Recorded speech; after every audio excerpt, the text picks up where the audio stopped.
What's up, guys? Welcome to Spin City Podcast, your all access pass to the world of professional table tennis. My name is Ibrahima Jau, and today I'm hosting this show with mi hermanos, Marcos Madrid. What's up, Marcos? Hey man, how are you, Iba? I'm Yeah, very good. happy to be here. We are presenting Spin City Podcast. There is a new project that we have, and we are very happy to have our first guest. First, also don't forget to subscribe and comment, follow this new project. So I let you introduce the introduction of the new guest. Yes, and today we have a key figure in the English table tennis and one of the most exciting players to follow. Gold medalist at the Commonwealth Games in team bronze medal at the World Championship, team bronze medal at the World Cup, winner of Malong, Sushing, Lingoyan, Arimoto, best world ranking number 12, representing Great Britain at the 4 Olympic Games, the repick backhand from Chesterfield, Liam Pitchford. What's up, guys? Thanks for having me. It's a pleasure Thank to you be to be here. First guest. And I'm so excited really to have like a first guest in Spin City. Man. It'd be fun. Yes. All right. So yes, let's start, Liam, with how did you start actually table tennis? A little bit by accident, really. When I was growing up, I was always sort of very sporty. I loved all sports, really. I used to play tennis and football, really, were the main ones when I was growing up. I played tennis to like a county level in the UK. I was at school around 8 or 9 years old, and at lunchtime you go out and play football when it was a break. But obviously it was raining outside, typical UK weather. And they had a table tennis club going on. So me and a couple of mates just went along just to do something, and took off from there. I just really enjoyed it, and just more the social side of being in there with my friends. Tennis was kind of an individual sport. I felt, I didn't really have that many friends. So it was very individualized, and just decided to, I had kind of a natural talent for table tennis, probably a little bit from the tennis side of things. And just decided at one point I needed to make a decision which way to go. And I chose table tennis. Maybe not the best choice financially wise, but who knows? Might not have made it at tennis. So at what we'll say age it's a good choice. you make this decision? How old were you? So I kind of played tennis and table tennis, together until I was around like 12 years old, okay. probably 12, 13. And then my parents kind of, said you need to decide on one, choose. really. Okay. Yeah, they put a lot of money into my sports when I was young. And then, so after 12, 13, I kind of started to train a little bit more at table tennis. We had the National Centre in Sheffield, so I was going there after school 4 or 5 times a week, and then carried on from there and managed to finish my GCSEs, and then decided to go full-time, practicing twice a day with the England squad, and kind of took a leap from there, really. Okay, it was really like going faster and faster. Your training and hours and... Yeah, okay. I mean, I kind of... obviously, when I was like 14, 15, I was obviously playing, European Youth Championships and doing quite well. And obviously, we had the centre in Sheffield, and obviously, you had like Gavin Evans. He was, number one in Europe. One of my good friends now at the time, and he was training full time. And every morning I got up for school, I'd kind of tell my mum, "Marcus, today I don't feel great. I don't want to go to school." I kind of felt like I was going to miss out on the opportunity because I wasn't training as much as the other guys. And then it kind of probably spurred me on, when I finished school at 16 and then went full time. It kind of gave me that bit more hunger to catch up with the guys in front of me. Okay, nice. Now I understand where your backhand is coming from. It's from tennis. Tennis, yeah. Yes. I actually played two-handed backhand in tennis. So yeah? Yeah. I was the Andy Murray backhand. Okay.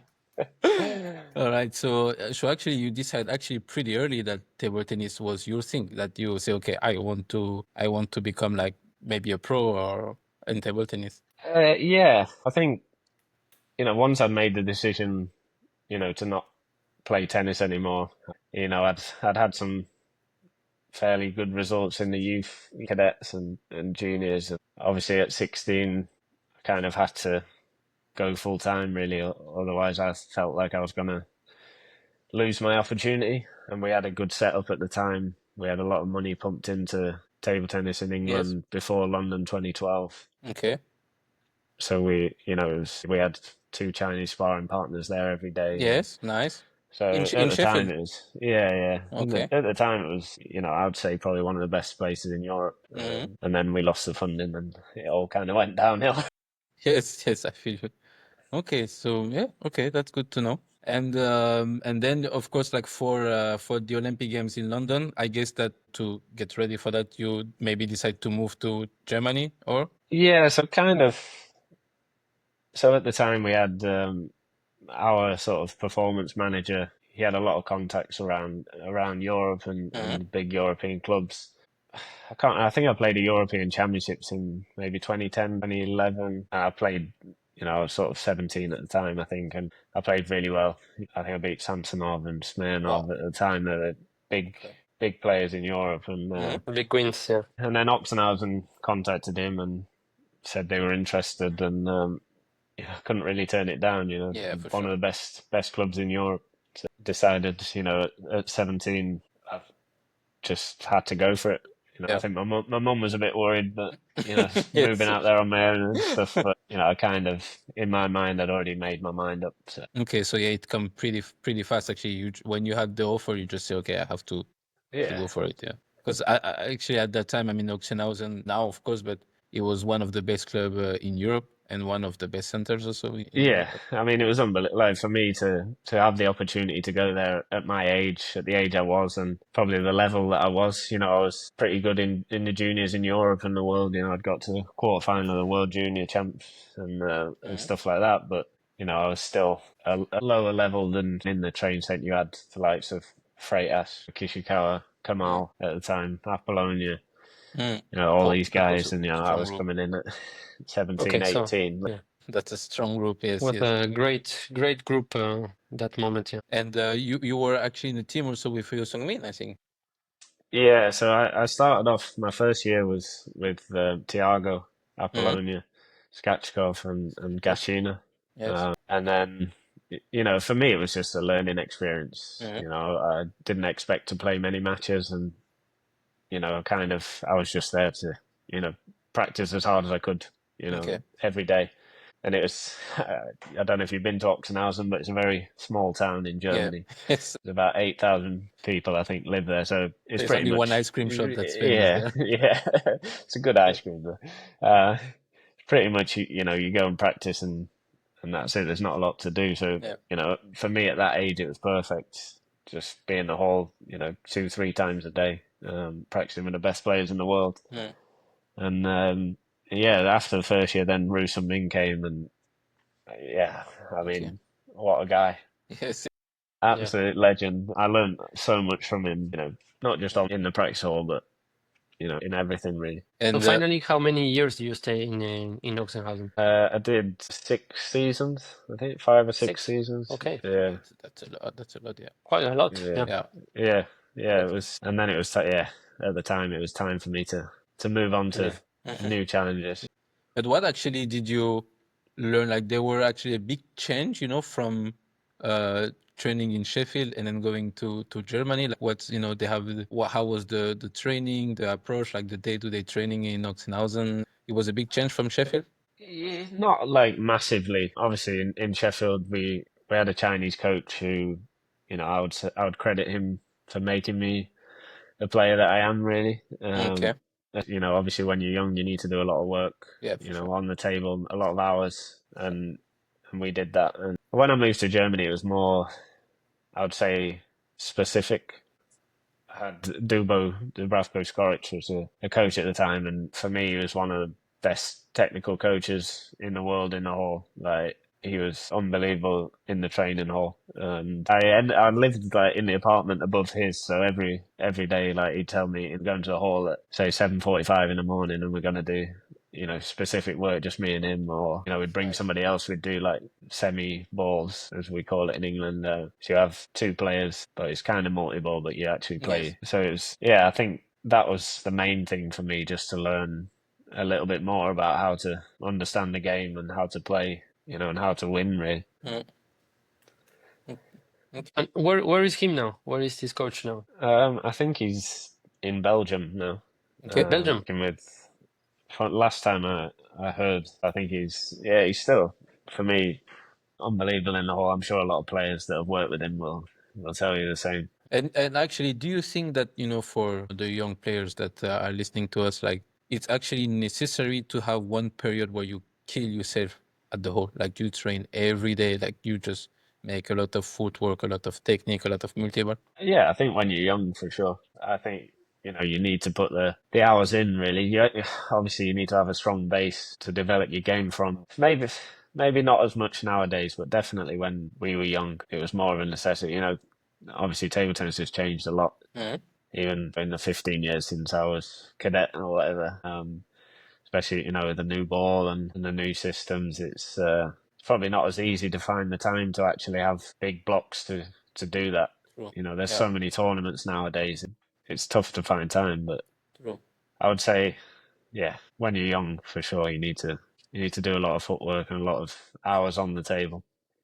No, I agree with you, man. Actually, it's very difficult now with the young guys, playing WTT, because there's a lot of youth WTT, and they don't have actually time to actually practice. I just know that a lot of young Swedish players are actually struggling to have a period of time to practice. Yeah. No, it's tough. This new system's tough.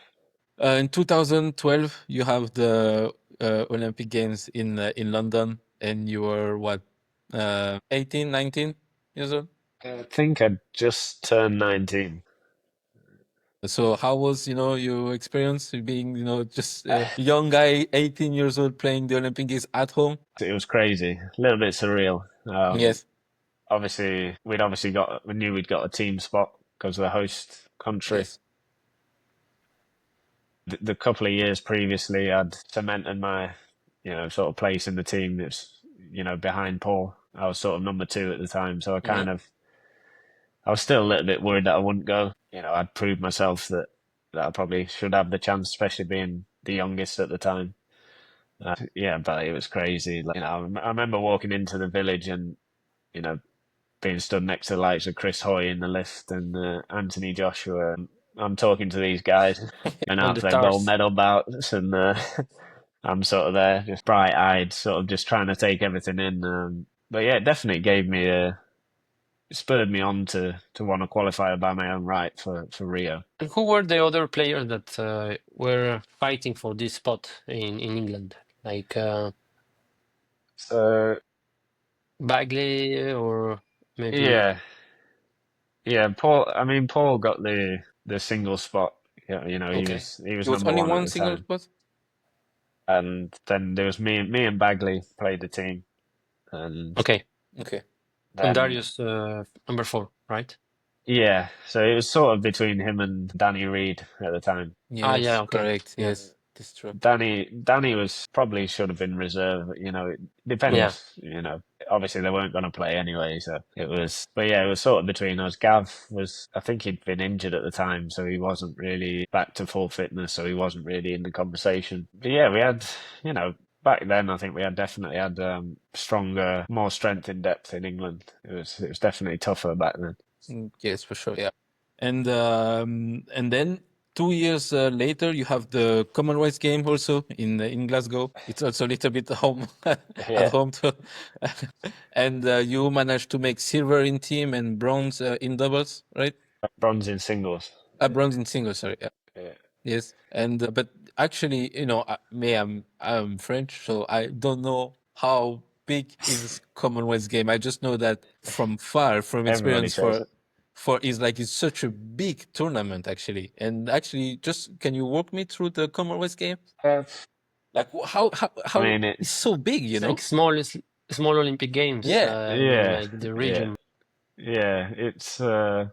It's big in England. I mean, in England, in Australia, in India, it's massive. Yes. Yeah, Like, it's very big. it's obviously a chance for us as table tennis athletes to, you know, compete on, BBC, Big one of the stage.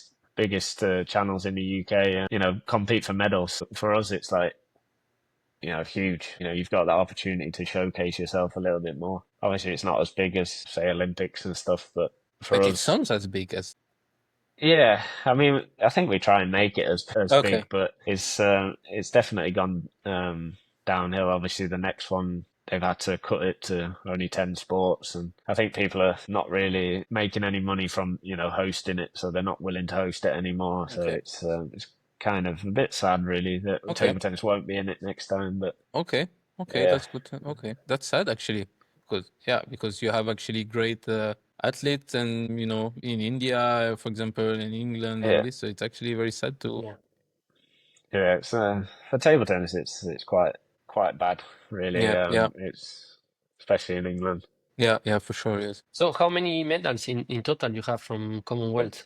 I think I'll have to do some maths here. Yeah. I think How many I games think do you play 11. also? I've played. I 11. played. Okay.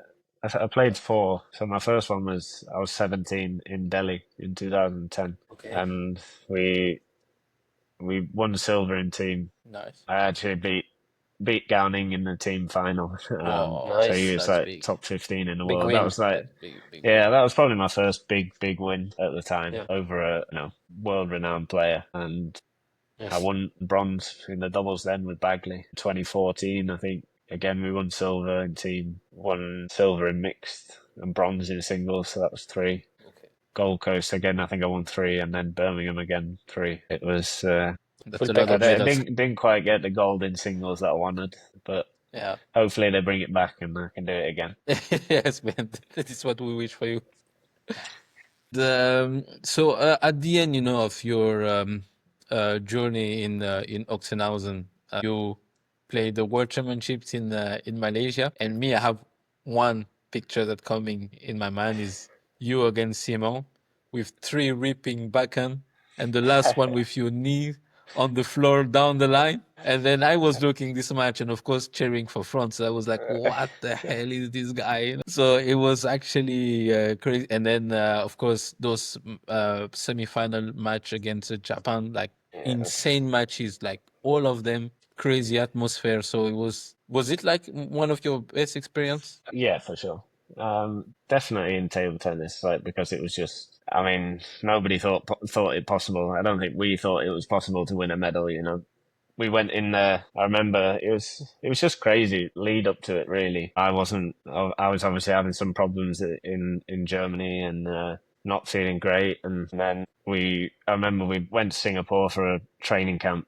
It was just the three of us. It was supposed to be me, Paul, Sam, and Danny Reed was supposed to be a number four. And I think maybe it was supposed to be Bagley, and then he pulled out injured quite close to the event.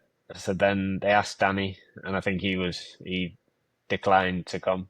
And then we sort of sat down as a team. I remember we sat in Singapore in the sports centre, and we all sat down together, and we were like, "Oh, do we need a number four? Is it like worthwhile to bring another player?" And we were just like, Alan Cook was the coach at the time, and we ended up putting him as player coach. We were like, if someone gets injured, you can play. We were just like, yeah, Okay, we this is don't, amazing. We didn't know this, that you yeah, were only three. Yeah. yeah. And obviously we'd won the second division 2 years earlier in Tokyo, so this was like our first time in the top In division. first. Yeah. Really? Okay. And so we were just like, we've got nothing to lose. We'll just go and play, and we ended up. I mean, we almost went out in the group. We were quite lucky, really, that I think Timo didn't play some matches because he was injured, and Dima was the same. Correct. Yes. So we started off awfully. I think we lost first match against Sweden at 3-1. I actually felt like I was playing really hard. I think I beat Christian that match. Yes. Then I think we had Sweden, Germany, France, Denmark, I think, and Malaysia in the group. We knew we had an outside chance of coming third if we played well. Okay. We lost to Sweden, and I think we lost to France 3-0, no chance. And then we needed to beat Denmark. Really, that was the main one. And then we ended up winning 3-1, beat Malaysia, and then we had to play Germany. Luckily for us, they played without Timo and Dima. We all won. Walkie beat Francisca in the middle, and Wow. me and Paul won against Stager, I think. And then, but we still weren't guaranteed to be through at that point. We needed Sweden to beat Germany or something for us to end up third. And then I think they won 3-2, really close. So we scraped through. And then it kind of we got a perfect draw, really. I can't say anything else. We ended up playing Poland in the last 16. probably couldn't have asked for a better draw at that point. When you come third in your group.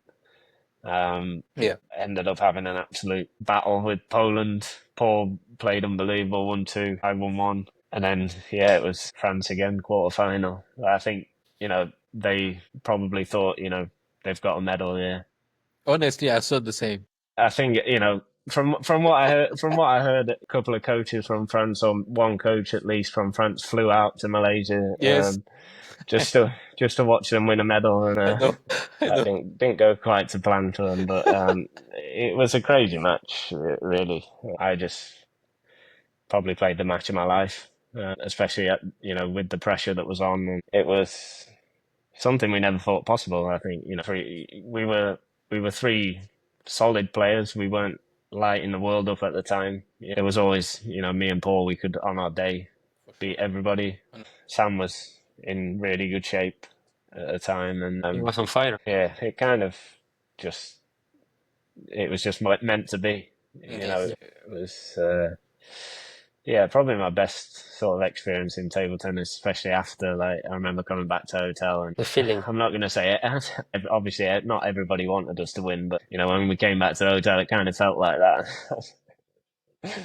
Yes, no, man. Me, I watched all the matches, and I was like, I mean, especially like you, Paul, and actually Sam. Like, I know when I play against you, like, I just know it will be a huge fight, because actually you guys fight like hell, and especially somehow in team event, like when you guys are in sync, and especially you, Paul, when he's actually fit, man, you're like, it's actually like an insane like team to play. And actually, when you're in sync, you're really, really dangerous. And I just felt like you guys were just on fire in this match, and you just put a lot of pressure went on it, because you had almost anything to lose. And from what I understand, like from the beginning, like at the training camp in it was in Singapore, training camp in Singapore, then you had already a very low expectation of this tournament. Yeah, I mean, I think when we made it to the quarterfinal, we were like, we'd already lost to France 3-0 in the group.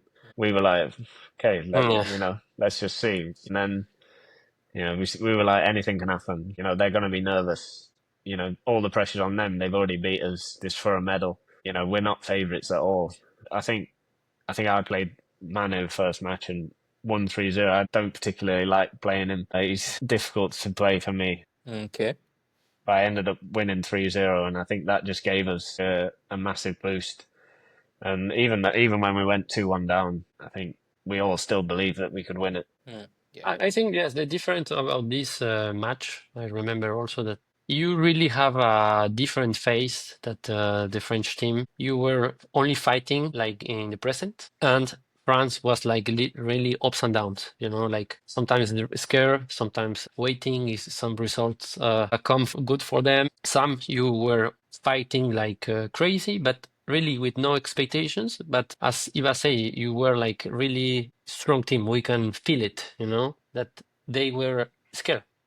Yeah, That was the also big difference in this attitude. Yeah, I think at times, obviously, we just played every ball. I think they were kind of waiting for us to miss a little bit and make mistakes, and it kind of didn't come, and we were just in that flow where everything was going our way throughout the whole week, really. Yeah, I'm happy it did. And then after that, like, you actually had the chance to win against Japan. Yeah, like that was the crazy thing. Is like, that was my fault.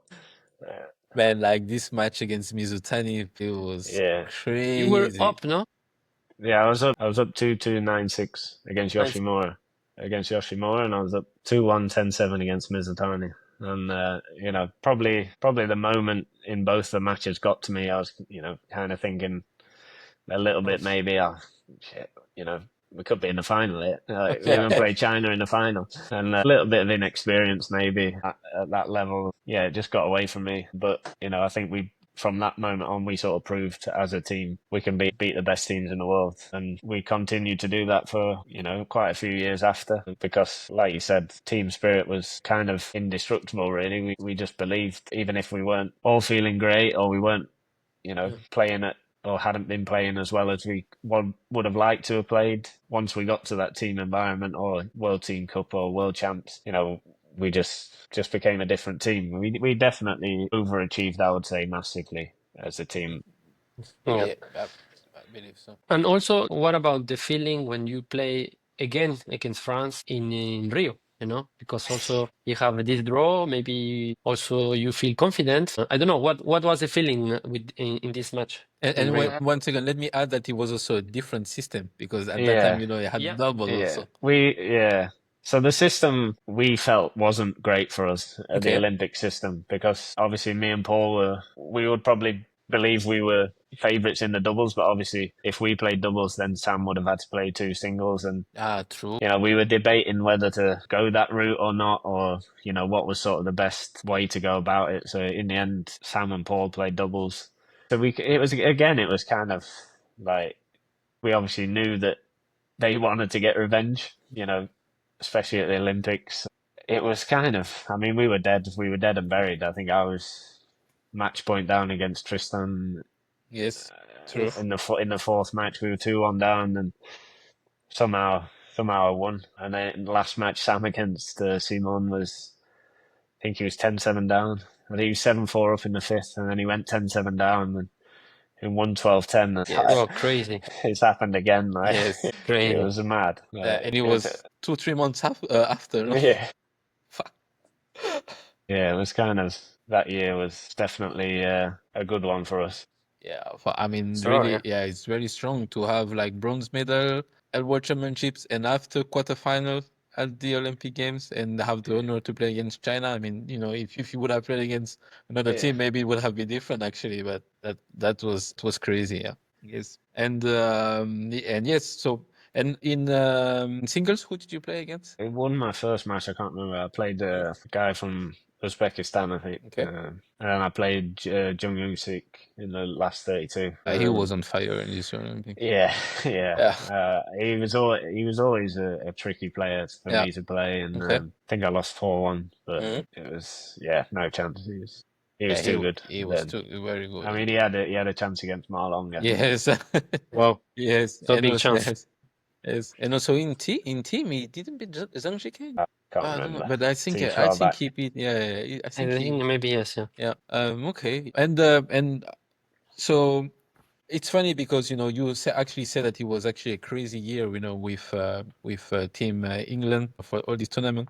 In the meantime, you said that you had a bad period in Oxenhausen. So I'm curious actually what was happening at that time, and maybe that's why maybe you decide to move to Sweden after Yeah, that. so I kind of, things changed in the regards to like the training group and everything, and it was all like totally split. The group was sort of split in two, and the atmosphere wasn't great, especially for me. Like I just wasn't enjoying it. I had no sort of freedom really to go and even go back to England to see my family. Or we always had matches, and there was so much pressure on to win and make playoffs and all this, and kind of I was in that sort of a bad spot, and ended up speaking to psychologists and mental coaches, and kind of made a decision that I needed to try something different just to get out. And I kind of felt a little bit stuck, like in the hole, but also in my game and results and stuff.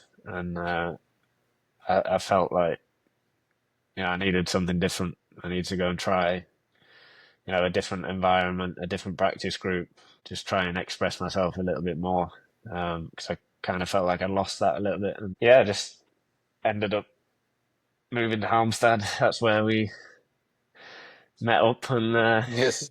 had some good practice sessions. Yes. Has some good dinners also. So Yeah.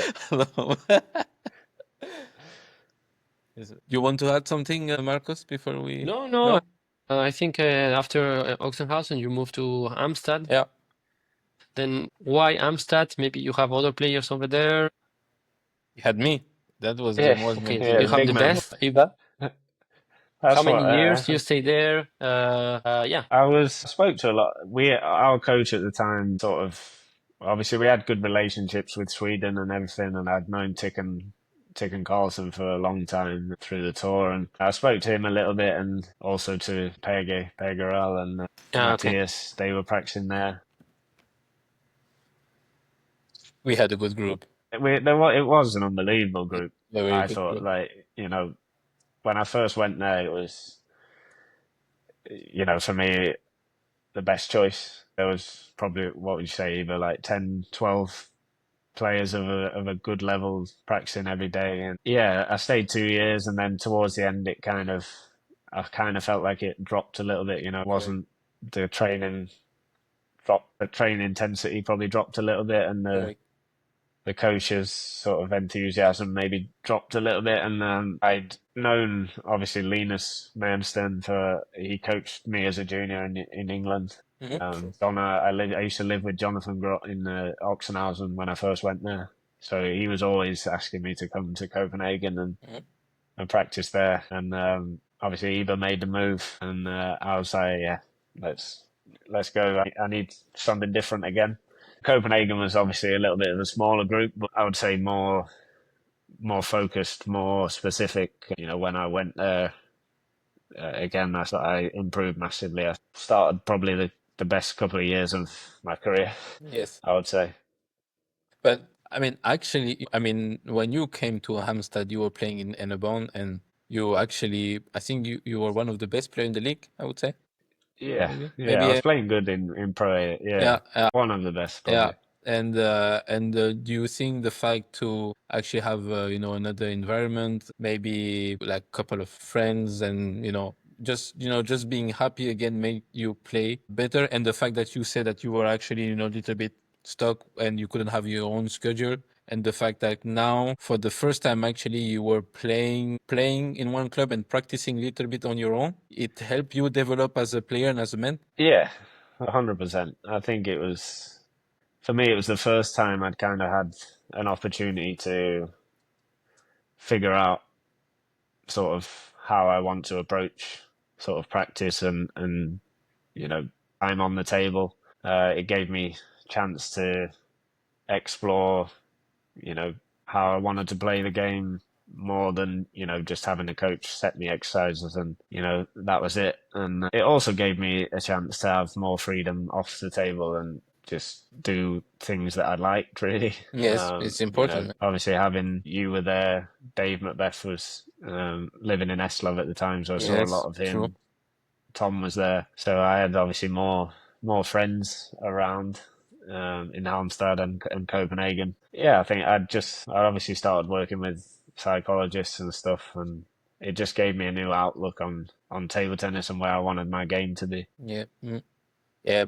So yes, actually, you have something to add, Marcos? No, No? yeah. Since when? So this year you decide to have a mental coach. I mean, or since this year? So I kind of my first contact with them was towards the end of my time in Germany, and then I kind of obviously needed time to get myself back to sort of where I wanted to be, and then we actually started working sort of properly together, like actual working on table tennis and practice and stuff like that. Probably towards the end of 2017, I think, Okay. and then from there, sort of all the way into 2018, I was working with her, and yeah, yeah, 2018 was probably my best year, I would say. And you will say it's also thanks about all the work you make with her. Yeah, big time. I don't know, like it was tough because I obviously kind of felt sort of through end of 2016 to 2017, kind of felt like I was just sort of stagnated. I was kind of not getting any better, not improving. I kind of made the call to her. I was like, I need to change something. I need to do, I need help. I want to get better. I know I can be better. I just had to try and find a way, and we did. Yeah, it was tough work. I'm not gonna lie. Well, it's not easy. For sure. It doesn't just happen overnight, and obviously it took a lot of work, a lot of tough moments. Still, even during that period, like you have ups and downs. Question whether it's the right decision, whether it's working. Obviously, the results start to come, and makes it easier. Yeah, Yes. sure. Yes. Great. And actually, at that time when you moved to Copenhagen, I mean, I just saw you actually, playing very good and all this time. And then definitely the goal was to qualify to Tokyo. So we actually all had a group. It was you, Liam, Mace, and I forgot the name. From Russia, Shibaev. Yes, sorry. So I had how I can forget him, Shibaev. So it was a group, to actually try to qualify for the Olympics. And the thing is that when you moved to Copenhagen, like you were playing unbelievable, and you managed to beat Malone. And the thing is that when you were playing in Malone, then you had the mental coach coaching you. And the thing is, that no one knows this. Like, of course, everybody knows you beat Malone, but no one knows that it was a mental coach that was coaching you. And the thing is that, I want to say that there is actually sometimes, like, no offense to the coaches and the coaches that's probably listening to us, but I feel like so many coaches sometimes are actually taking too much credit on their work. And I just feel like the goal is actually to try to help the player, and the player knows exactly what's happening in the game and what he can do, what cannot do. But the thing is that the goal is to help the player mentally to try to achieve the goal, and the goal is to win. And the thing is that I still honestly don't understand the impact that mental coach had to you during a match like this, for example. It was so. I'll sort of lead up to how it got to that point. So we started working in 27 and towards the end of 2017, and then through to the beginning of 2018. It was kind of just, I was working with her individually outside of Table Tennis England, so it was just sort of an individual thing. And then we had the World Team Cup in February. Yes. And I think I hadn't started great to the year, and then she ended up coming to London to the World Team Cup, and I played, I beat Harimoto 3-0, I beat Calderano 3-0, Yes, we won this is bronze true. medal. And then after that, we decided together that it needed to be more like, just like more sort of on, like in like a tennis kind of approach, Okay. She would go with me, and then it progressed to sitting in the corner, and I was sort of paying for a physio to go along as well. So I was trying to do everything professionally and trying to do everything right, and it was working. And then I think I had a good Czech Open first, or if I played Bulgaria first, and I think Marlon, he was coming back from injury, so it was kind of a good time to play him. I'd come through qualification, and I was playing well. I knew I was playing well, and obviously I saw I was playing Marlon first round. I was like, not the best draw, but we'll give it a go. And I think I was down, like I was 2-0, 8-4 down or something, and kind of like, okay, I've had a good tournament. It's done. But I had this Sometimes feeling you're just many like, yeah, times. shit, yeah. And then I managed to win the third set, and I think I managed to win the fourth close, and I think he started to get a little bit nervous, and he started trying to kind of beat me backhand, and like, Good luck, man. I was like, yeah, Come on here, come on. come on then. This is my game. You can rip them forehands, but I was 3-2 down. I got a little bit lucky in the sixth, and then probably played the set of my life in the seventh. And to beat a player of his caliber for me was, at the time, it just gave me a lot of confidence. I was like, okay, I do belong here.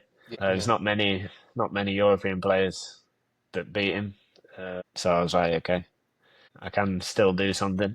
Yes, but it's like, how actually did she help you, like, during the match? Like, I know that is very difficult to describe, but it's just, yeah, it's tough to. I mean, we clashed heads so many times.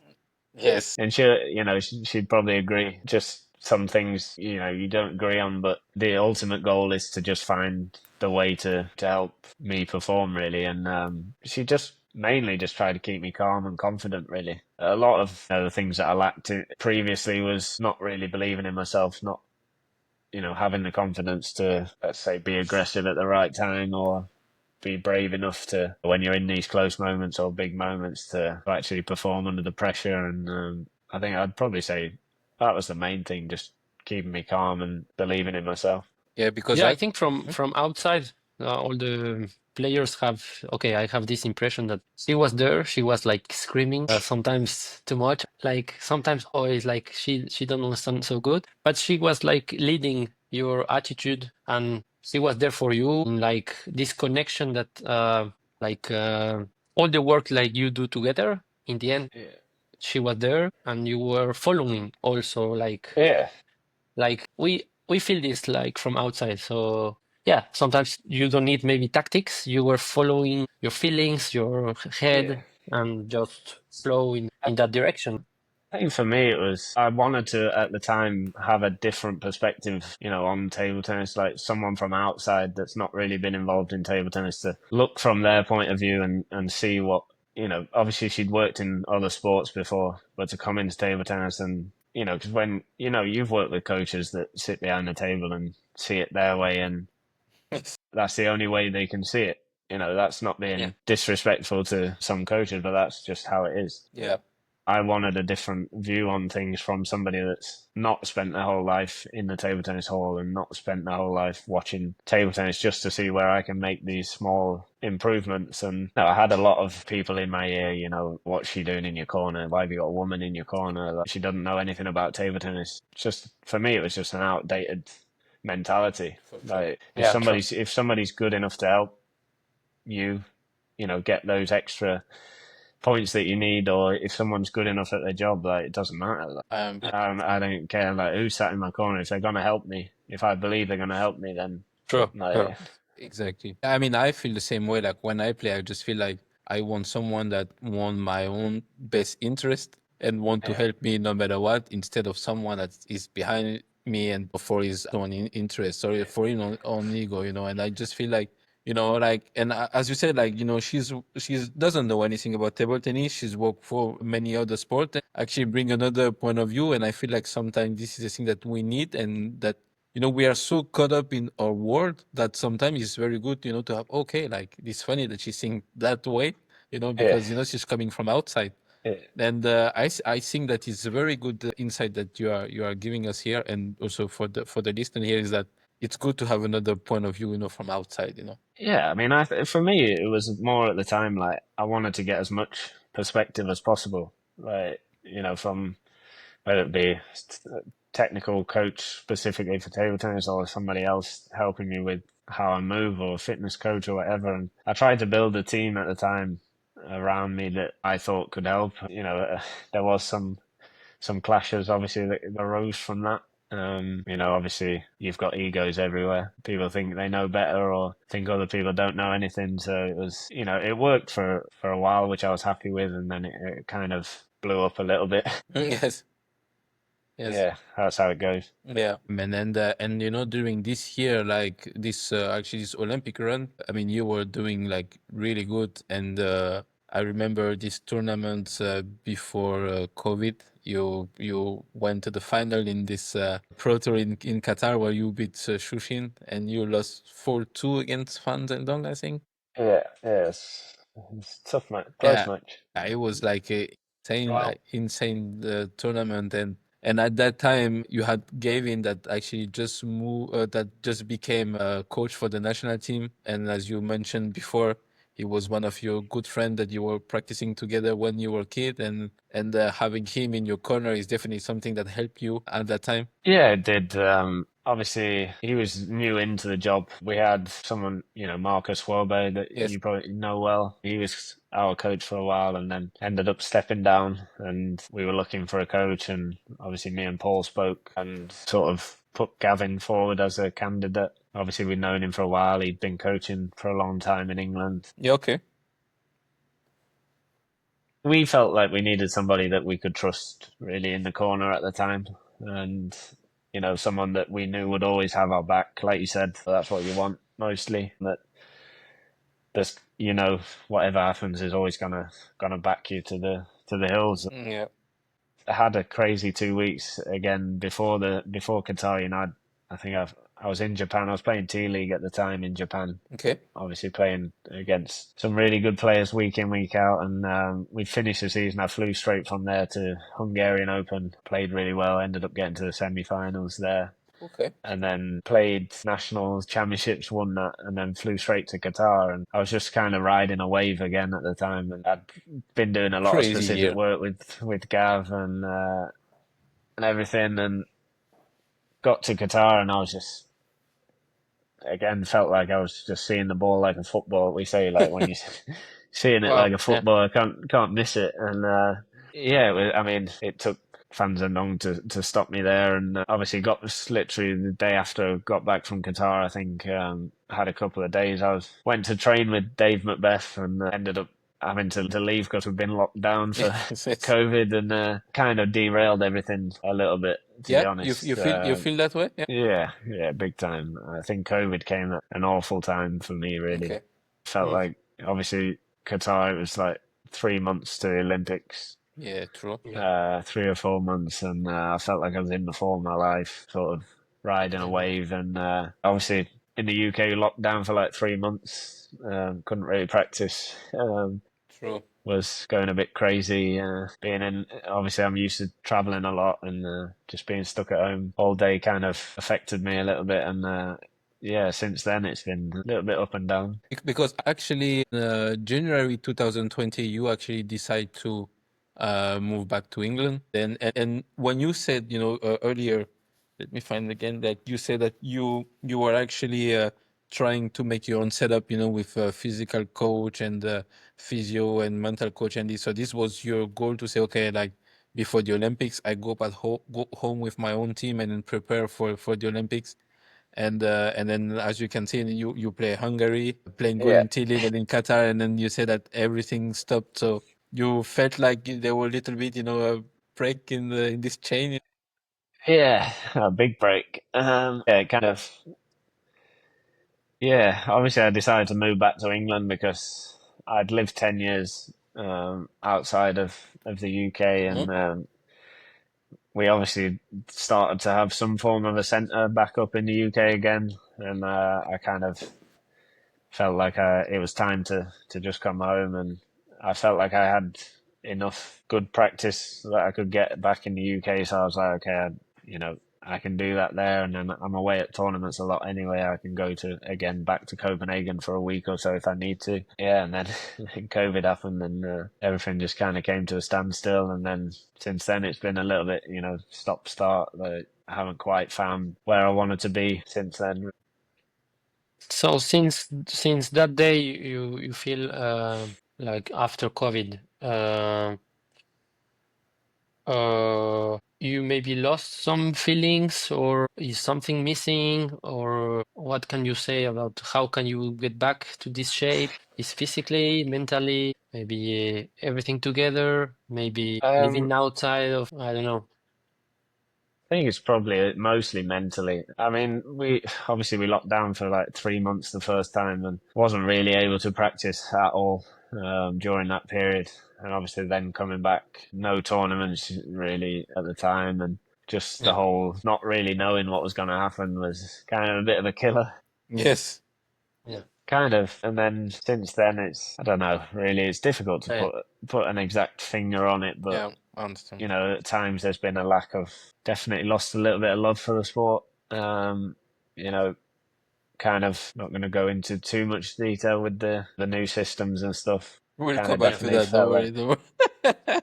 Yeah, we can speak about this the new system. Do you think the new system is kind of I would like to say like killing a little bit the energy, the life of the athletes is like taking too much from everyone, and this balance that we have before, like we can manage a little bit better to have more time for us. Maybe yeah, this is taking. I feel it, so it's yeah. everyone's feeling it. Yeah, I think most players would agree, or the ones that are allowed to speak about it. Let's Yeah. say that. It's just a lot. It's a lot of tournaments. You don't have time unless you plan.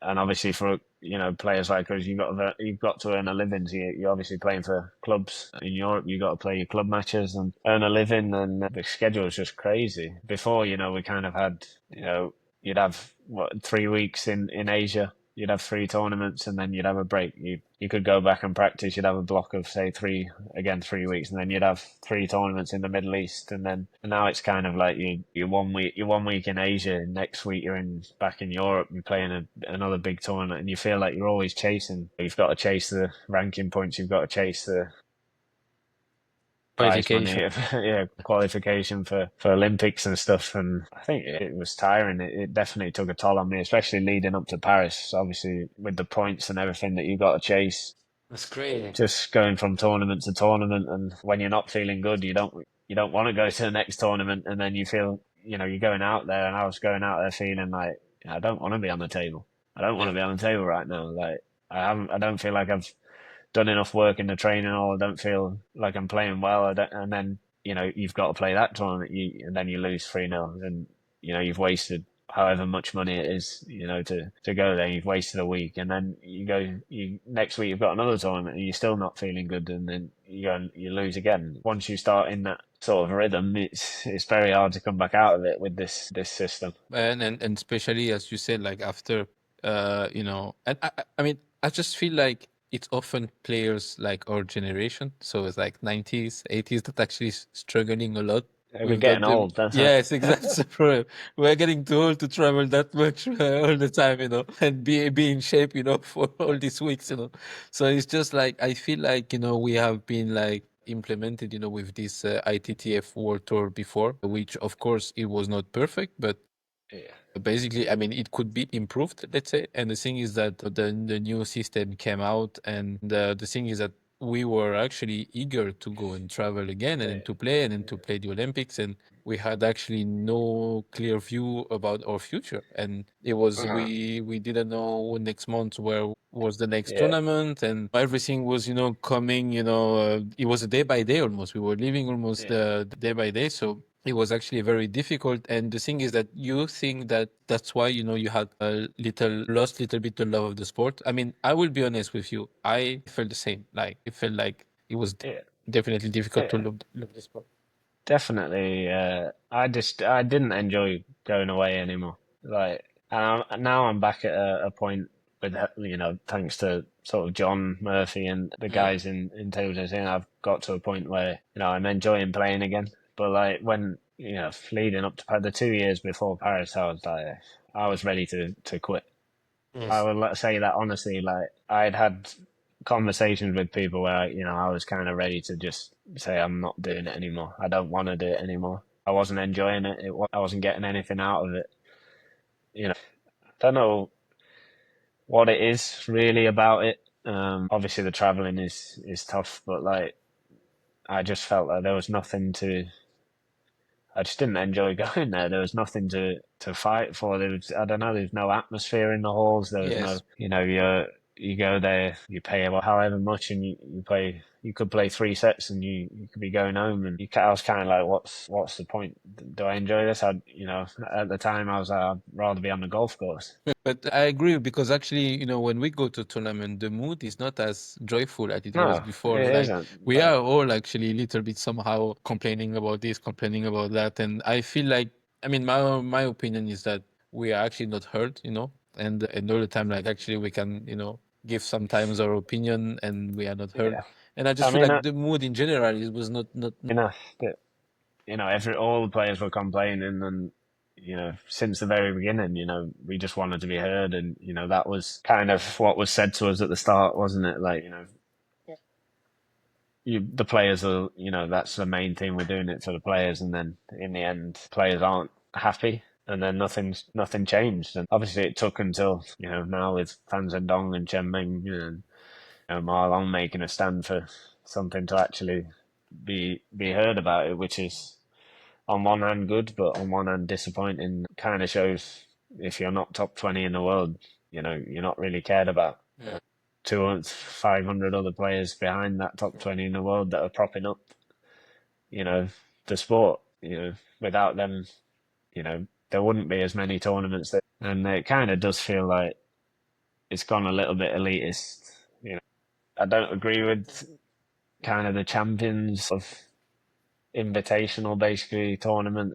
If you're not inside that top 32, it's so hard to, you have to win a feeder or like to get kind of 500. enough points. That Yeah, I it think. does feel hard. If you're around say like 50, 60 in the world and you're trying to break that, it does feel hard to get those points, especially with there not being as many bigger tournaments for the players that can that don't play champions. True. Yeah, I think the tour now is only you can make a living if you want to live only with the tour. It's only the best 32, But I'm not and even sure. it's a shame. Okay, if you're 32, you play or maybe all the champions almost. Yeah. You can still make a living, but if you are 50, it's no chance. Mm. It's But like so big difference.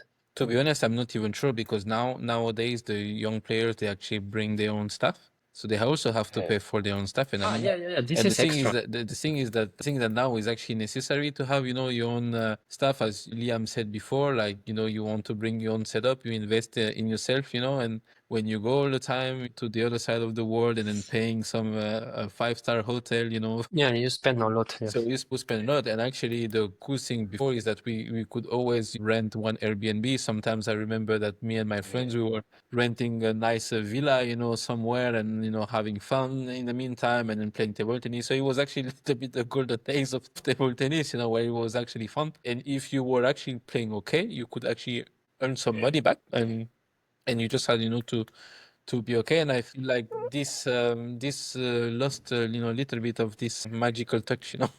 Yeah. I mean, I think for me, like, I think the premise of what they're trying to do isn't terrible. There's just for it to work for the players, there just needs to be more prize money.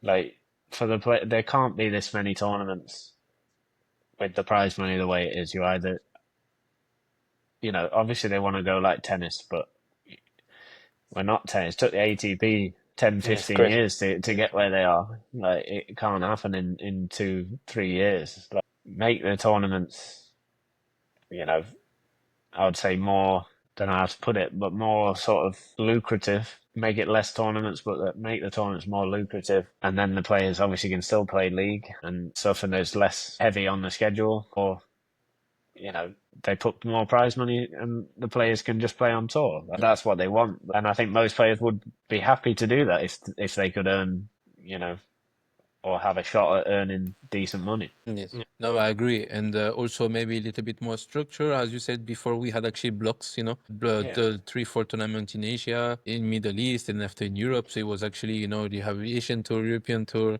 So it was actually easier for us and not as demanding, because now I just feel like, as you said before, most of the players, they are not going to tournament 100% ready. Yeah. They always have physically they have a problem, or mentally they are overwhelmed. And by the time players they go, honestly, some players they just go to the champions, get them check, and then after Yes, go no, for go sure. back. And normally before you were actually prepared as hell to play one platinum, for example. That was the name before. Yeah. Yeah. So yeah, it is a very challenging system, and especially that we had only 3 years, between Tokyo and Paris. So we had actually no time to save some money or to rest the month. So we had to jump directly to Straight this. back on tour. Yeah, exactly, man. And I just remember all the players like were coming in injured, and the thing is that many players were actually afraid to withdraw. So they had to go and travel around injured and then come back. And then, as you said, the point was extremely important because we are actually hostage of the point, because this is the thing that we need to go to the Olympic Games. So how, I mean, as you said before, how, you said many times that you were actually thinking to quit at that time, that it was very difficult. How did you go through these 3 years and coming up to the Olympics? I think John Murphy coming in as coach definitely helped. Gave me, I was kind of traveling, like Gav wasn't really traveling to tournaments. Obviously, we didn't have a lot of funding from the association at the time, so I was traveling on my own most of the time. Okay. Obviously the other guys weren't really playing that many tournaments, obviously for financial reasons and things like that, like Sam and Tom and Paul. So I was kind of going to most tournaments on my own, and just kind of got to a point where I was like, oh, I can't do it. I said to Gav, like, I need somebody with me, otherwise I'm not doing it. Really, like, you need to change basically. And obviously they listened, and John Murphy came in, and since then it's been good. It's definitely been better. John Doing a great job. loves table tennis. He loves being in the hall. and he loves being away. And I've never seen a guy Yes. that loves to do that as much as him, Yes. to be honest. But it's been great for me. Like whatever I need, wherever I'm going, he will always be there. It's nice to have someone. Even if he has to have some tough conversations with the association and stuff, that they're going to pay for it. But no. But definitely him coming in has given me a new lease of life, and trying to go for LA with obviously for singles, but mixed doubles with Dana Hersey. Yes, true. She's playing really well at the moment. Yes, she won one feeder, no? She won one last year, I think, and Or yeah, she make one she's playing bronze really well. medal or something. I mean, I know that she played Yeah, good. recently. Yes, recently. Yeah, yeah. So yeah, I've kind of got a. I'm going for LA, so we'll see. Yes, Oh, that's good. good to know. And this is on Spin City podcast. Yeah, you've heard it.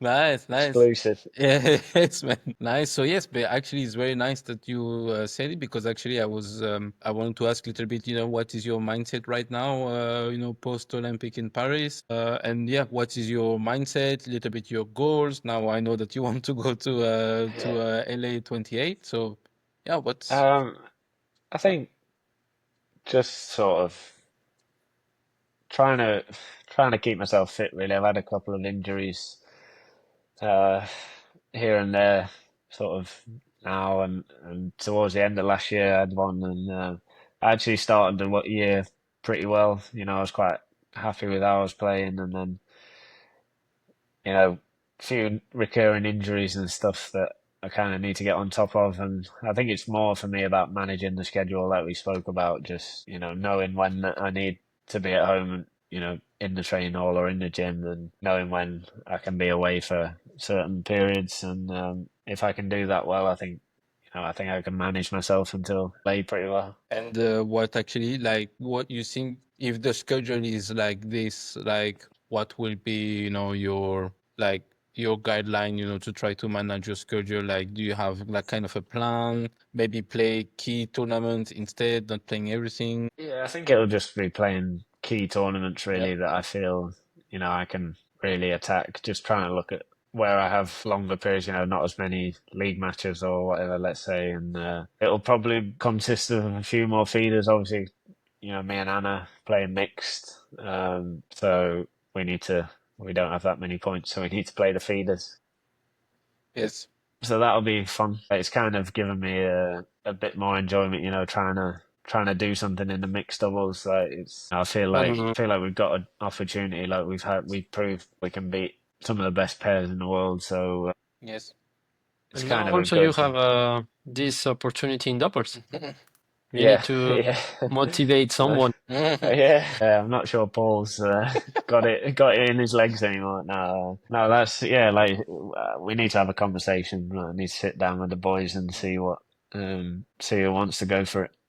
Yeah, Um, because it's good opportunity. And actually, to prepare for LA, because I know that we speak a little bit about money, and can you actually afford to actually play less league and just go more in the tour, and as a kind of a part of investment for the LA the 28, because it's actually very difficult to combine like WTT and playing league. We have seen recently that Hugo, for example, stop Oxenhausen and play the VTT. Like, can you? This is something that maybe that you consider. I probably couldn't afford to stop and just play WTT, but no, I'll definitely try and play less league matches, because obviously now with the mix that we're going for, there is a little bit more funding through the association, so it's more doable. But otherwise, probably couldn't afford to just go on tour now. Okay. All right. And yes, and talking about LA the 28, what about the mixed team events? Like, what the hell? Yeah, does anything need to be said on that? I mean, Yeah, I okay. think it's very complicated for some teams, for some countries. Someone will say it's not fair, someone they will have a chance. But also, for example, some girls that they qualify in teams and they were number 3 and they are in Olympics like this, doing not nothing, but by lucky now they don't have any chance. So there are many situations that some countries are in Yeah. good position and others not. For I think example, like France, they are good in both teams, Yeah. and now they need to make one together. Yeah, I think it's complicated. Yeah, I just don't understand how it's going to work really. What are they That's playing? Are they playing the thing. singles? Are they playing mixed doubles? Are they playing men's? We have no It's just a bit. history. I mean, I don't know who even came up with the mixed team system, but yeah, it's not for me. And it just doesn't really make any sense. I mean, they were playing what 3 sets when they played it in wherever it was in China. It's just a bit of a.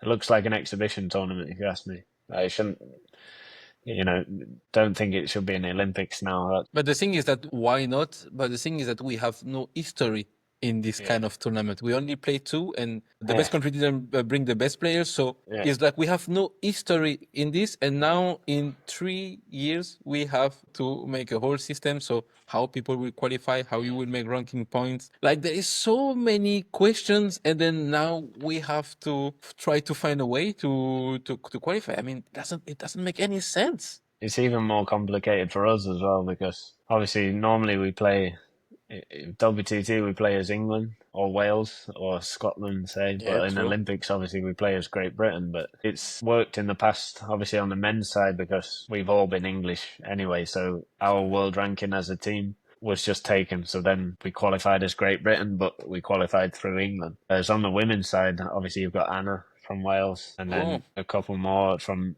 a couple from England, and normally it'd probably be two from Wales, two from England. But how like they don't have a chance of qualifying through world ranking because obviously the team isn't strong enough. The number threes aren't strong enough to have a good world ranking. So it kind of we're in the process of trying to play as Great Britain throughout the whole table tennis, but that brings another element to it, really. I just find it unbelievable. Like, you wake up in the morning and again you hear one news like this. You're like, just like, okay, now something new again in our sport. And for me, it's just like, why all the time they don't actually consider the players, like sit down with the players and then try to find a solution. Is this a good idea? Or, okay, we want to implement mix, so how we can do it? And actually we have a plan because now it's in 3 years. I mean, basically the qualifying period now is in 3 years. How can you? And the thing is that normally this kind of, I mean, we already have this history that we play one time world championships in singles, one time in team, one time in single.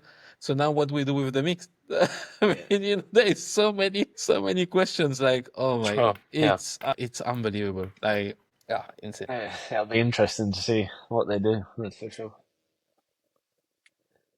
Oh my God. Okay, let's move on because I will get pissed about all this. You can see now I'm firing up now. All right. So yes, land some quick question to you, Liam. You can go, Marcos.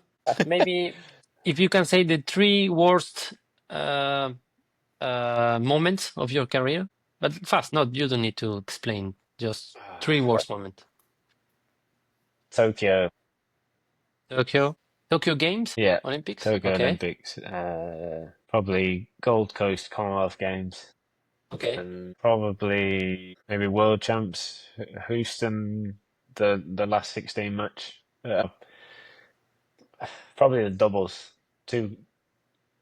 Probably Durban and Houston. We lost quarterfinal. We lost quarterfinal in the doubles both times. In Houston. That was tough. We lost in Houston and we lost in Durban the 2 years after. Yeah. Okay. That was tough. Would have been nice to get another World Championship medal. True. Yes. Do you have one quote that you like or that you can share that this quote inspire you a lot? Fail to prepare to fail. Okay. Nice. I said you will never work alone. It's not really. Can't use it all the time. Got to come up with something new. And maybe if you can change two rules in table tennis, which one would you like to change or to add? And I would like to see the service rule implemented more. It's not really a change, but I'd like to. Yeah. Tough this. I can't answer them quickly. Take your time. I think they should bring a Hawkeye in, obviously, that they're trying to implement now, which is, I think, a good step. Yeah. So at least Something more fun. get a challenge going. Yeah. I think it's hit the edge, and Yeah, Someone's that's true. not giving it. Yeah. True, yes. It's crazy, yeah. Yes. And actually, now we are in this rules. What do you think about the new VR in the World Cup? At the World Cup, have you seen Yeah, it? that's what I was saying. Try and bring that in because there's been so many moments where players have probably been unfairly hard done by.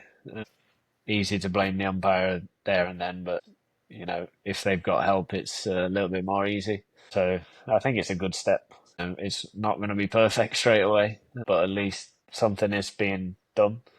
You can see if people are hiding the ball on the serves, or if they're not throwing it up correctly, or if balls hit the edge or not. Like at least there'll be a little bit more fairness if that's involved. I think it's about time. Like tennis have got it, cricket have got it, every sport's pretty much got it now. Okay. Okay. Yes. Perfect. I think that was a good podcast. That's a wrap. I think yes, it was actually very fun to have you, in Spin City podcast. Thanks for having me. Really, a great honor to have you and as a first guest. So It's my honor, boys. Yeah. yes. Yeah. I hope the next guests don't disappoint. Now They've got a lot to live up to now. yes, now the bar is very, very high. So Yeah, I would like to say also to Liam, thank you to be here. Also, congratulations for this amazing career. It's not easy, everything, all the medals that you achieved. A lot of Olympics, it's not easy, ups and downs, mental problems, motivation, you want to quit. So many things that the people don't see, So congratulations. I think it's nice. Wish you the best for LA. I hope to also see you there.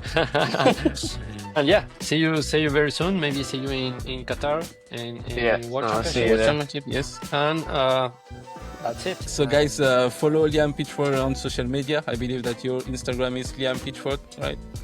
93. Liam Pitchford 93. So make sure to follow him in social media. Yes, follow us also on Spin City, on podcast, on TikTok and Instagram, of course, and YouTube, and yes, wherever you are listening to this podcast. And I would say see you in 2 weeks.